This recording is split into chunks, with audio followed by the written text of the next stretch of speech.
Anyway, Doris, hiding over in the corner here, my lovely wife. Stand up, take a bow. That's Doris. Back in 2010, we purchased High Mountain Farm, just over here on the 97 being the number one. And it was 13 acres. Doris, before we purchased it, said, you know, we need an acre or two of land because I want a little greenhouse and I want to do a little gardening. Well, I think I got blindsided with the 13 acres. We now have 2 commercial greenhouses, 30 foot by 65 footers. Then we were out there in 2010 and we're looked, 2010. We get out there and we look and we got this old hay pasture out front. Oh, 4 or 5 acres of hay pasture. So we hayed it. Well, of course, we had to call our neighbor in. He made all this hay, and then we paid him a bunch of money for making the hay. And then we tried to sell the hay. And we were typical farmers. We were successful in losing a good amount of money on that venture. We went, there's got to be something better. There's got to be. There's the Shuswap, berry crops, food crops. What are we going to do? Well, we had the idea of thornless blackberry. There's not too many people out here growing thornless blackberry. I like blackberry. Everybody I talk to likes blackberry. So we started doing some research on thornless blackberry. We ended up out in Vancouver Island, a little place called Coastal Black Winery. It was a 160-acre quota dairy farm. Abel out there and his 2 brother-in-laws, they took over the farm, they sold off the quota. They planted 80 acres of thornless blackberry at the bottom of Forbidden Plateau or Mount Washington. So we were out there and we're talking to Abel about this. They've done a remarkable job on this old cow facility. One brother-in-law does timber, the other one does stonework. The winery is absolutely spectacular. They've got 80 acres of thornless blackberry going. They're making blackberry wine out there, yin yang. We get out there, it's the time of the year, they're trimming the blackberry bushes with all this Mexican labor. We load up a truck full of these to take home and put into rooting hormone. And as we're driving out the driveway, we're going, thanks, Abel. You know, we spent, a couple of $100 on blackberry dessert wines, and he's making mead, and drop a whole bunch of money on booze. He goes, thornless blackberry really doesn't like the cold, and it gets kind of cold in Salmon Arms. You should try Haskap. Doris and I go, what the hell is Haskap? As he's waving goodbye as we go down the driveway, right? So we got a truckload of blackberry cane that we're going to come home and put in. We get home, put all this blackberry into rooting hormone and stuff, and we start doing internet research on the Haskap. Very much like you, we knew squat, knew nothing. 5 years ago, I knew green went up when you planted something. Well, 6 months after we got back from that, it would have been May 2011, through Prairie Plant Systems out in Saskatchewan, because we didn't know about Hamish at the time. We picked up a whole bunch of indigo yum, and a whole 992, right? Row 9, 92nd plant, indigo yum. It was named the year after we put it in. We got berry blue from the University of Saskatchewan and planted them. We're set. 2014. Thought they were going to grow like weeds, right? They did.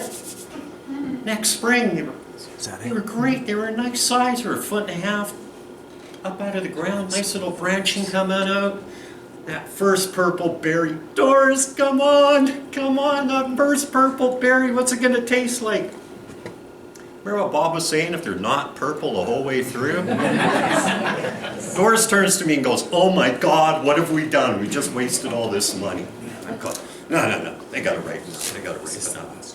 The crop did ripen up. We tried it on that year 1. I think we picked 5 pounds year 1. 2012 then, second year they were in, we picked more than 5 pounds. We actually started being able to make some pie and some jam. 2013, we found Devin. We call Devin our field production manager now. In Britain, they don't give people raises, they just give them a bigger title. That's what we're doing with Devin. But you didn't hear that, okay? But so Devin sort of came on board with us, and Devin's a real plant guy. I mean, best guy we could have found. So Devin's been out there tending plants with us, helping us pick. We are still hand picking. Last year we had a great crop. We had our first commercial crop. Most of them went down to a distiller down in Vernon, and as you heard earlier, that distiller, Okanagan Spirits, has Haskap liqueur in Denmark right now for the World Spirit Awards. We started making our jams. Brad back there in the back of the room, Brad's been a great supporter of ours from day one. How do you like the Haskap jam? Brad comes in and he just about buys our entire jam stock every year. We were fortunate enough, yes, last year, the Mills took our product from us as well for fresh sales at their place. And last year, good crop, we lost 50% to those freaking cedar waxwings. We never killed any of them. We just shot the raw nuts, right? Because cedar waxwings are migratory. I don't think we ever hit a cedar waxwing. The cedar waxwings were so full of berries, I could walk into the field and pick them up by hand out of the bush. Devin did it as well.